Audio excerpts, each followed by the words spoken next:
Shalom, shalom. Another Wisdom Wednesday, getting on here kind of late, but all praises, we're able to get on here and not let the day get away from us from bringing up the word. Um, Today's title is Can't Find the Desire to Fast?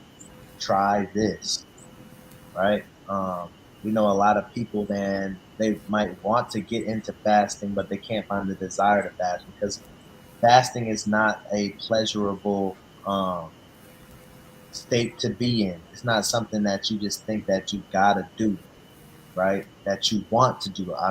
Right? It's not something that you want to do, but we should be fasting because Christ Himself said that when He's not here, that the children would mourn and we would fast, right? So it's a good to afflict our souls spiritually, right? We know a lot of people for vain reasons they want to fast for a better physique, they want to fast for health reasons, they want to fast for mental clarity and things of that nature.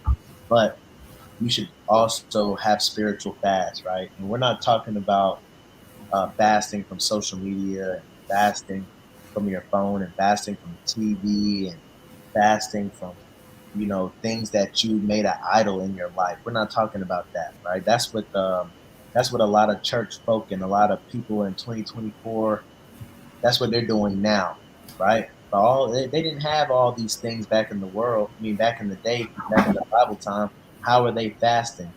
They were fasting from food and water. Yes, I know you don't want to hear it, right? You don't want to hear I can't eat or drink, but your body's capable of functioning, right? Especially if you're doing it for spiritual reasons. The Most High God ain't gonna let you. He ain't gonna let you die. He gonna hear you, right? You're afflicting your body so that He hear you and He acts on your behalf, right? So I got a couple of uh a couple of places in Scripture to go, right, to show you the state you should be in to give you the desire to fast, and some things that you should reflect on, right? To give you the desire to fast, or when you're on your fast, to keep going strong, right? Because it comes to a point to where you're supposed to be a spiritual woman and a spiritual man. We're no longer kids. We got to be able to actually fast. And when you think about it, I don't mean to go on a tangent here before I get in, but when you think about it, our nation went on nation fast all the time, man, woman, and child. So the kids, and it wasn't no age limit. We were fasting back then, right? A lot of times over here on this side of the world, we get coddled, we get spoiled, right? If our kids don't go, if our kids go too long without a snack, we think it's bad, right? If we go too long without eating, we think it's bad. But if you go back on that side of the world, even to this day, right, a lot of times they're eating one time a day. Sometimes they don't even eat throughout the day, right? And that's how their bodies are functioning. But we've been so spoiled, man. We just gotta put something in our body. Nonetheless, I want to give all glory and honor to the Most High God of Abraham, Isaac, and Jacob, who sent His Son as an instrument of salvation for the nation. I'm your brother Azrael, Brother Denal. right, of the hopeful elect, and hopefully we won't be before you long. But I want to go through these precepts, right? I want to read this real quick. Khan, the book of Isaiah, chapter 58 and verse number 6. Is not this the fast that I have chosen? To loose the bands of wickedness, to undo the heavy burdens, and to let the oppressed go free, and that ye break every yoke. Right? And I usually go here a lot, oftentimes, when people ask me about scriptures on fasting, right? I believe here in Isaiah 58, the fast is talking about the Day of Atonement. However, I always make note to people that what does a fast do? It loosens the bands of wickedness, because we don't fight against flesh and blood. We fight against spiritual wickedness in high places, principalities, right? Meaning we don't fight. You're not fighting against your dad. You're not fighting against your mom. You're not fighting against your brother or your sister. You're not fighting against your friend. You're fighting against the spirit behind them, right? Making them do that. Or you're not fighting against your situation per se. You're fighting against principalities that are making your situation um, tempt you, right? or give you a trial, right? So when you fast, it loosens those bands. What is a band? A band is something that ties you up. It cuts those bands, it loosens those bands and frees you from wickedness. When you fast, it gives you mental clarity, right? You a lot of times when you see a lot of people in the Bible when they have visions or dreams, right? Like Paul or some of the prophets, it's because they were fasting and they fell asleep fasting, because sometimes you get lightheaded or you lose energy because you're not consuming any food, right? But that's helping loose those bands of wickedness and you're able to see spiritually, right? It also says to undo heavy burdens, right? So this is the point of the video. Can't find the desire to fast? Try this. This is what you should try. Think about your worst scenario. Think about your worst moment. Think about your worst trial. Think about when you really needed the Most High God and you would do anything to get Him to fix your situation. It could be somebody on their deathbed. It could be a complication in pregnancy. It could be finna be incarcerated, or you got a court date. It could be a car accident. It could be um, you're about to get evicted. It could be um, anything. For women, it could be you were kidnapped, right? Think about any situation that the Most High God got you out of, but think about how heavy that burden was on you when it was on you, and you couldn't think about eating, you couldn't think about sleeping, you couldn't do nothing but want to get out that situation. Whenever God. you thinking about fasting, you have to put yourself in that state, right? And that's going to help you get through the fast, because you're going to be locked in on the Most High God, because He's the only one that can give you the answer. He's the only one that can fight those battles that we can't fight. And I got some scriptures to show how certain people in the Bible did that. But go ahead.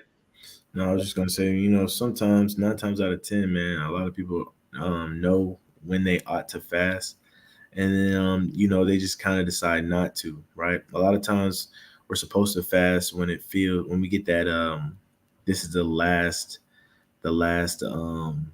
resort type of feeling, right? A lot of times when you read in the Bible and people started to fast, man, it was kind of like a last resort thing. Like we tried everything and nothing's working, or somebody's life was on the line, or a nation's lives were on the line, right? At the verge of extinction, or I think it was a king that fasted and got X amount of years added to his life.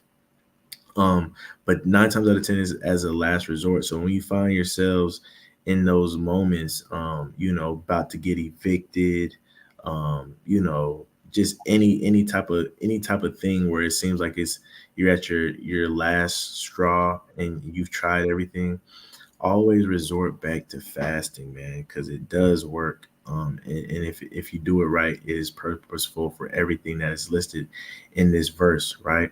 And I was just bringing that out to say, I feel like a lot of people know that, but then a lot of people fight their flesh to not do it, because it is a task to do, right?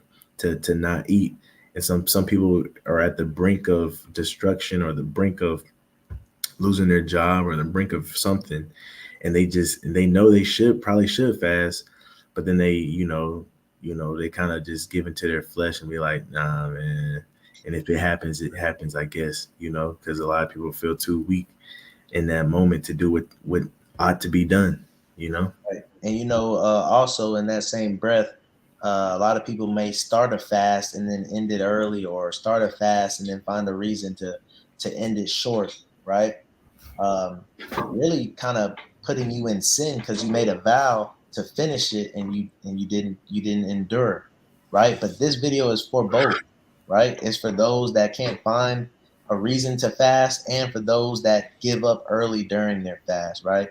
You got to stay in that mental space of a heavy burden, right? And you got to understand that you have to uh, desire a breakthrough. So even when you can't think of it, even your life might be okay. Put yourself back in that testimony. Put yourself back in that trial that you were in, that you didn't see a way out of, and think about that throughout the whole fast, right? Think about how much you desire, and it's hard because time heals all things. I understand. Sometimes you can't even put yourself back in certain relationships. back in certain friendships, back in certain scenarios because it was so long ago, and you can't even think of the emotions that you had, but you have to fight to put yourself back in some of those testimonial periods, right? Where the Most High God brought you out of trial, and be steadfast during your fast, right? Because I know sometimes it is hard for us to find the desire to fast, right? And if that doesn't work, reflect on the times where our foremothers and forefathers in the Bible fasted. Let's get the first one. And Esther, right? This one is the Esther fast, right? Um, this one is the Esther fast, right?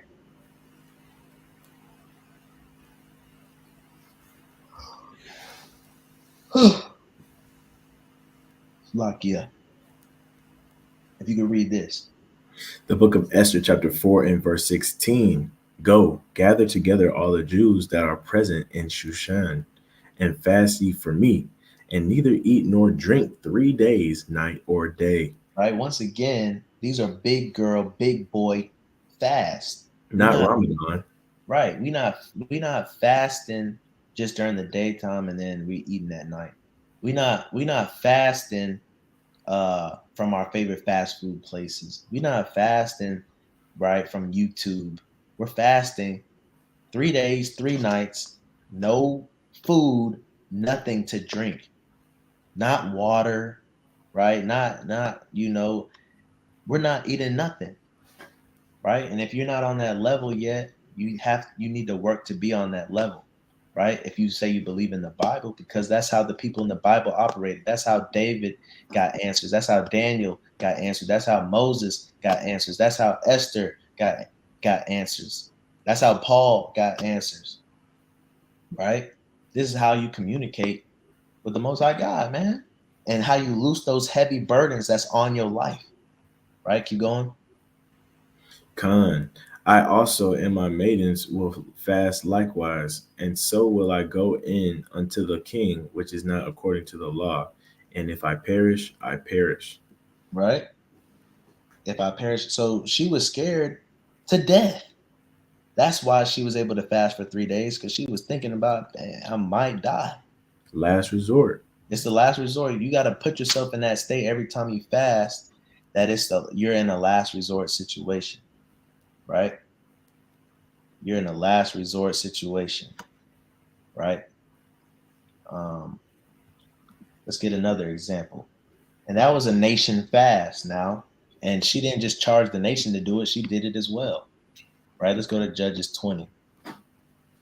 Khan, Judges 20, 20, and 25.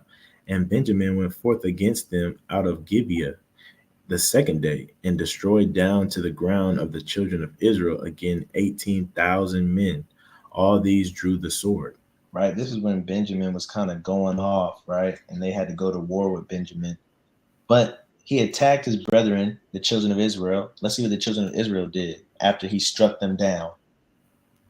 Then all the children of Israel and all the people went up and came unto the house of God and wept and sat there before the Lord and Right? fasted A heavy burden, right? They had some wickedness that they were bound up in, that they needed delivering from. Keep going.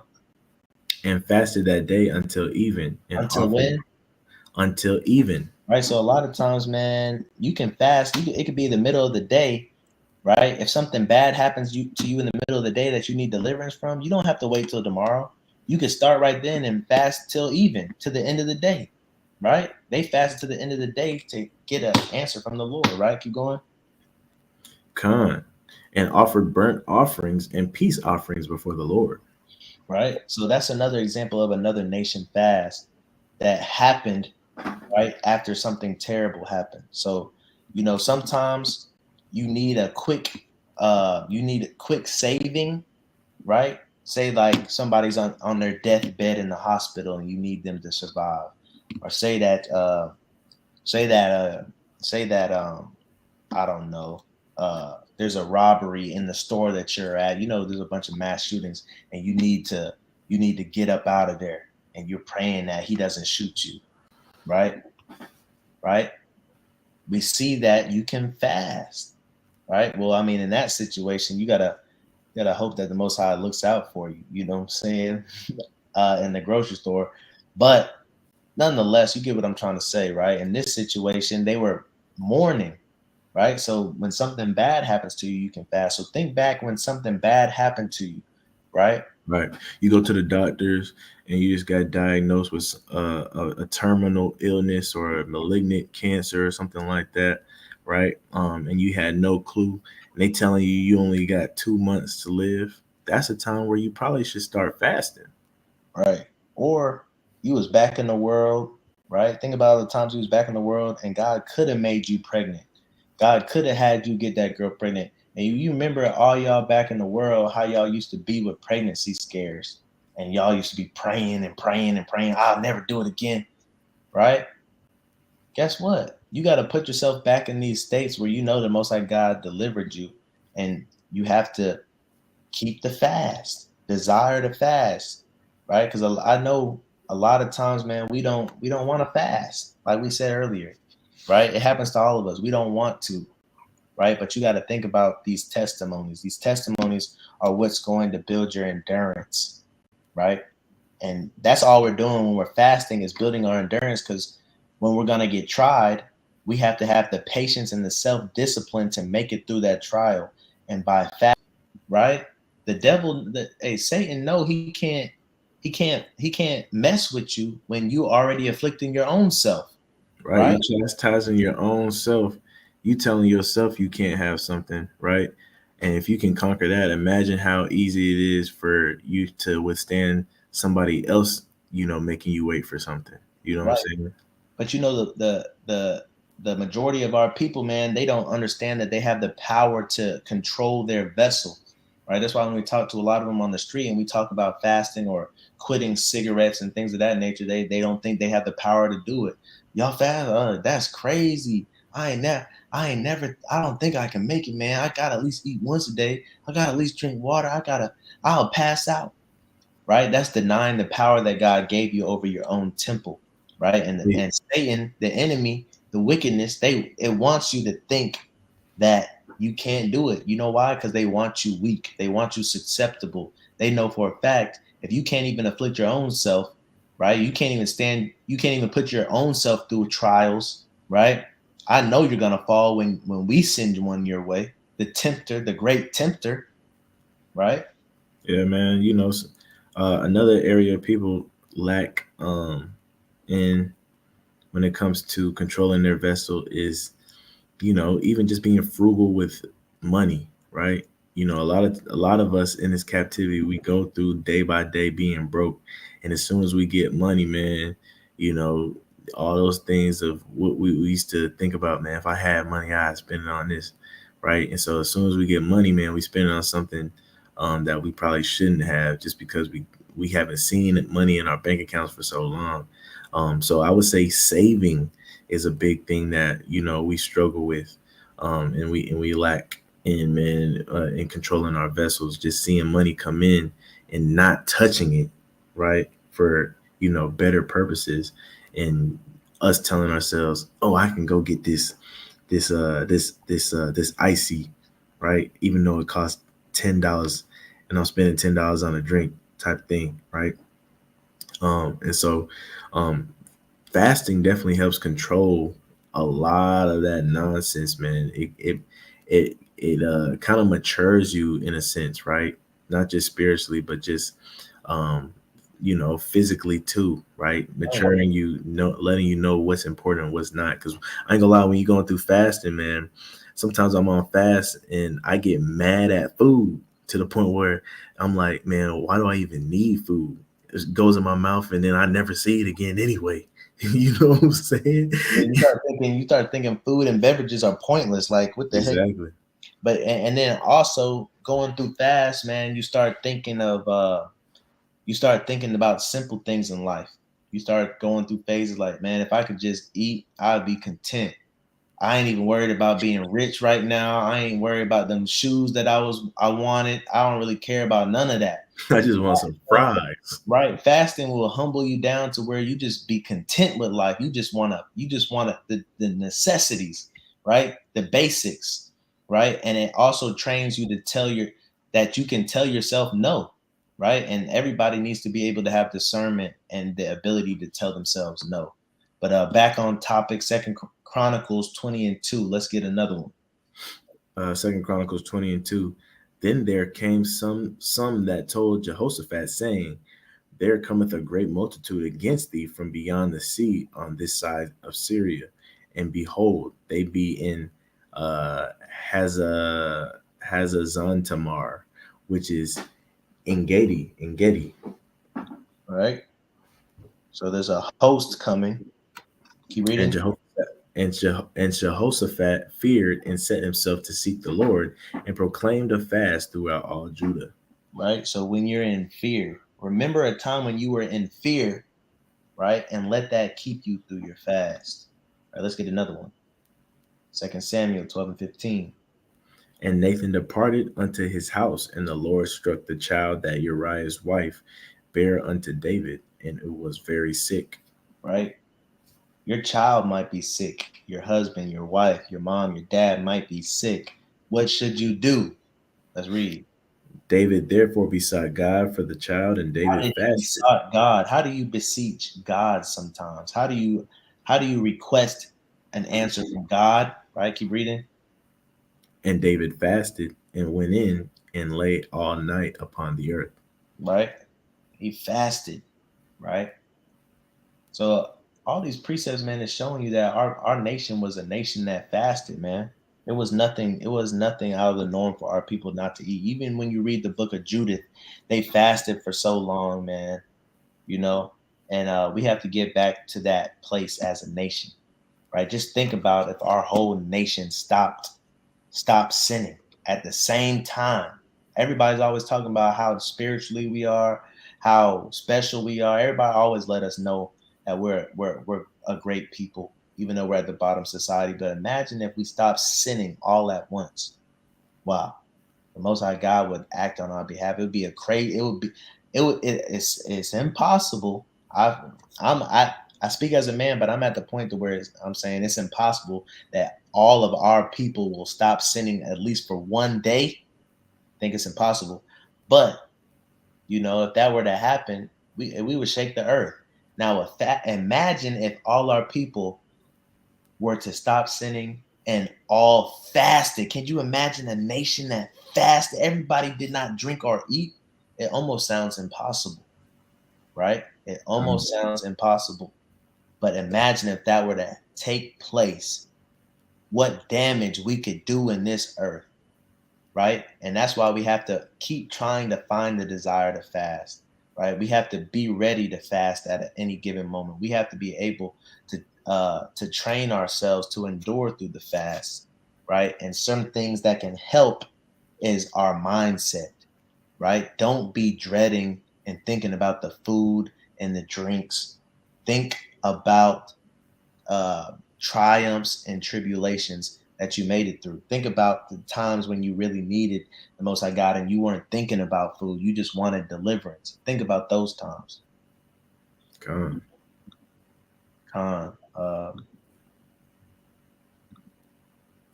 Also, to the sisters that are pregnant and are nursing, you can fast as well, right? Right? Because we know when we were fasting as a nation, it wasn't no exceptions, right? We just read a whole bunch of examples of the Jews fasting, the children of Israel fasting, right? The nation fasting, right? Just think about it now. The whole nation was fasting. When they went in the wilderness and they fasted 40 days and 40 nights, they said, did Moses bring us out? Did God bring us out here to kill us? Guess what? Everybody was fasting, right? Con.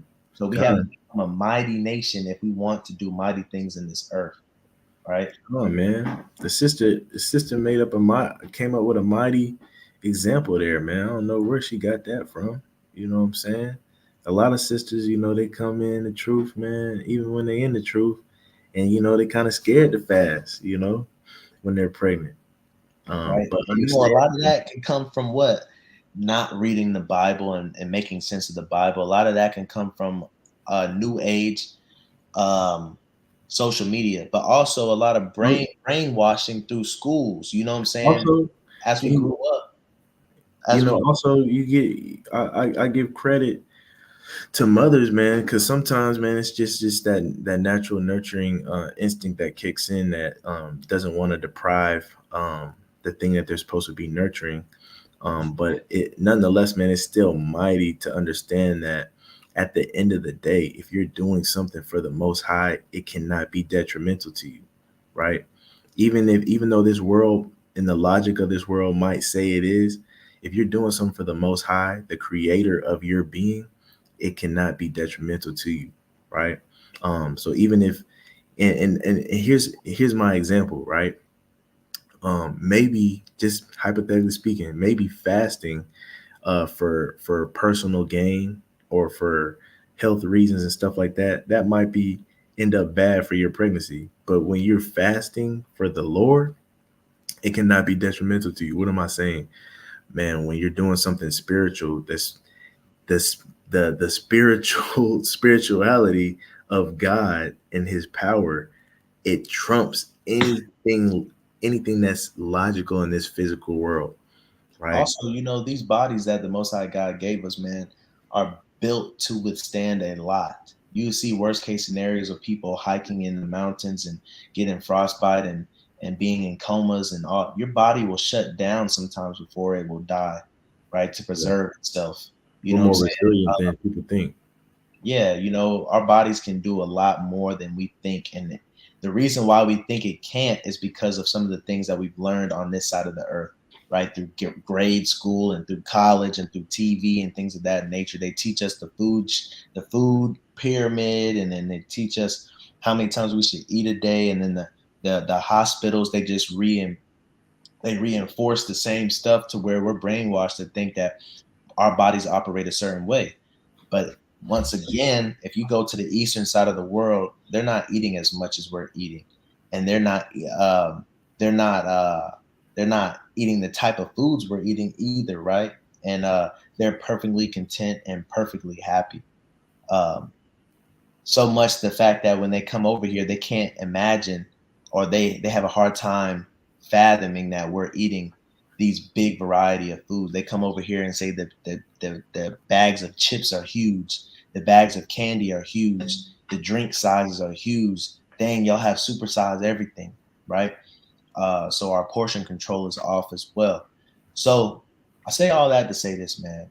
You struggling to find the desire to fast.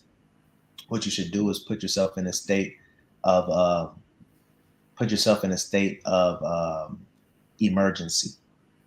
When the last time you needed emergent help, right, from the Most High God, and dwell on that throughout your fast, and dwell on that when you don't feel like fasting, so that you will fast. Be like, I don't feel like fasting, but I do remember that one time the Most High God brought me out of this situation. I'm gonna reflect on that and I'm gonna fast, right? Nonetheless, man, I hope that was edifying. Uh, that's all I got. You got anything? Uh, With that, man, we're gonna say shalom. If you're not gathering, you're scattering. So let's gather together, O nation not desired, the hopeful elect. Signing out. Most High will be back Thursday or Friday.